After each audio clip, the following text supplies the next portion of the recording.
সুইটি আমি অফিসে গেলাম। বাবা তুই আজকে অফিসে যাস না বাবা? কি বলছো বাবা? অফিসে কেন যাব না? হ্যাঁ বাবা, তুই অফিসে কেন যাবি না সেটা আমি পরে বলতেছি। তুই আগে পর্দা পিছনে লুকা, বৌমা আমার সঙ্গে কি কি করে তা আজকে নিজে চোখে দেখবে। আরে বাবা তুমি এগুলো কি বলতেছো? পর্দার পিছনে কেন লুকাবো? আর তোমার বৌমা তোমার সাথে কি করে? বাবা বৌমা আমার সঙ্গে কি করে তা আমি নিজে মুখে বলতে পারবো না। তুই আগে পর্দার পিছনে লুকা, সব কিছু দেখতে পাবি বাবা। যা যাও বাবা, তুমি আগে পর্দার পিছনে লুকাও বাবা। হ্যাঁ এখানে লুকাও। এ বুড়িয়া, তুই এই জায়গায় কি করাস? না মা, আমি এখানে কিছু করি না মা। এই, তোর ছেলে কি অফিসে গেছে? হ্যাঁ মা, এই সবে মাত্রই ছেলে অফিসে চলে গিয়েছে। আচ্ছা ঠিক আছে, তারপরে তুই নিচে যাই দেখে তোর ছেলে গাড়ি নিয়ে বাহির হয়েছে কিনা, যা বলছি। হ্যাঁ বাবা, ছেলে তো চলে গিয়েছে। এই, আমি তোকে বলছি যাওয়ার জন্য, যা। আচ্ছা আচ্ছা ঠিক আছে বাবা। হ্যাঁ বাবা, ছেলে চলে গিয়েছে অফিসে। ঠিক আছে, ভালোভাবে দেখছস তো? হ্যাঁ হ্যাঁ হ্যাঁ। শুন, আমার না প্রচন্ড মাথা ব্যথা করতেছে, আমার জন্য একটা কফি নিয়ে আয়। আর শুন, দুপুরে যে কি কি খাবো, মুরগির মাংস আর হচ্ছে ছোটো মাছ এগুলো আছে, এগুলো তো তাড়াতাড়ি রান্না করে আমার জন্য নিয়ে আয়, যা। আচ্ছা বৌমা, একটা কথা বলো তো আমাকে, আমি আমি কি বাসার চাকর?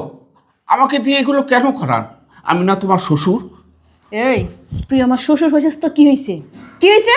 শুন, এই বাসায় যদি থাকতে হয় তাহলে কাজ করে খেতে হবে। এখানে কোনো সরকারি খাবার খাওয়ানো হয় না যে আমি তোকে বসায় বসায় খাবার খাওয়াবো। এখন কথাটা বুঝতে পারছিস? বৌমা, ডাক্তার বলছে আমাকে কিছুদিন রেস্টে থাকার জন্যে। আর আমি যদি এভাবে কাজ করি তাহলে আর অসুস্থ হয়ে যাব। আর তাছাড়া আমার ছেলে যদি এগুলো জানে তাহলে তুমি কি জবাব দেবে বলো তো? এ বুড়ি, এই কি বললি তুই? কি বললি? তোর ছেলে জেনে ফেলবে না? জেনে ফেললে আমি কি উত্তর দেব? শুন, তোর ছেলে তোর কথা কোনোদিনও বিশ্বাস করবে না। আর যদি বিশ্বাস করেও না, তারপরে কি জবাব দিতে হবে এটা আমার ভালো করে জানা আছে। শুন বুড়িয়া, তুই যদি কোনো কিছু তোর ছেলেকে বলছিস তাহলে তোর এমন অবস্থা করবো না, একবারে শেষ করে দিব। কিন্তু কথাটা মতাই রাখিস। আর তোর ছেলে আমার কথাই উঠে আমার কথাই বয়। আর তোর ছেলেকে না কিভাবে বোঝানো লাগবে সেটা আমার ভালো করেই জানা আছে। শুন বুড়িয়া, এখন তোকে যা বলছি সে কাজগুলো তুই আগে কর। আর যদি কোনো তেরিং বেরিং করছস তাহলে তো বুঝতেই পারস কি অবস্থা করবো তোকে। যা, ভালোই ভালোই আমার জন্য একটা কফি নিয়ে আয়, যা যা বলছি, যা। বৌমা, আমি তোমার শ্বশুর নয়, আমি তোমার বাবার মতো। আরে বাবার গায়ে তুমি হাত উঠালে বৌমা। শুনবি রে, প্রথমত তুই হচ্ছিস আমার কোনো বাবা না, দ্বিতীয়ত আমি তোকে শ্বশুর হিসাবে মানি না। আমার কাছে তুই শুধু এই বাড়ির কাজের লোক, আমি তোকে চাকর হিসাবে মানি। আর আজকের পর থেকে না তুই আমাকে মা বলে ডাকবি না, ম্যাম বলে ডাকবি, কথাটা মাথায় রাখিস। যা যা, খাকে কিভাবে সাহায্য করতে হয় এটা আমার ভালো করেই জানা আছে। এই যে বৌমা, তোমার কফি। এই ছোট লোকের বাচ্চা, তুই দেখছস না আমরা এই জায়গায় দুই ভাই বোন বসে রয়েছি, তুই একটা কফি নিয়ে এলি কেন লেগে? হ্যাঁ, দুইটা আনতে পারছিলি না? আফা, ওরে দিন দিন তুই মনে করে লেন দিয়ে এরকম বানাইছস, ওরা তুই উচ্চ শিক্ষা দিয়ে রাখবি। ওই আদব কায়দা কিছু বুঝে না। এই তোরা এত কইয়া কইয়া কাম করানি লাগে কি লিগা? এই, এর না এত শিক্ষা দিই, এত অত্যাচার করি, এর পরেও কি যে করে মাঝে মাঝে আমি নিজেই বুঝতে পাই না কত আমি আর কি করা যায়। আমার মাথায় ধরে না, এই অকর্মা ডেকিডের কি লিগা বাসাত রাখছস? ওর লাথি দিয়ে বাসার থেকে বার করে দিতে পারস না? এটা তো পারতেছি না, শুধু ওর ছেলের জন্যে। দাঁড়া, কোনো একটা সুযোগ আমি বাইর করতেছি, তোকে না লাথি মেরে বাসা থেকে বের করে দিব। হ্যাঁ বৌমা, তুমি তো একটা কফির কথাই বলছিলে, তাই একটা কফি আমি নিয়ে আসছি।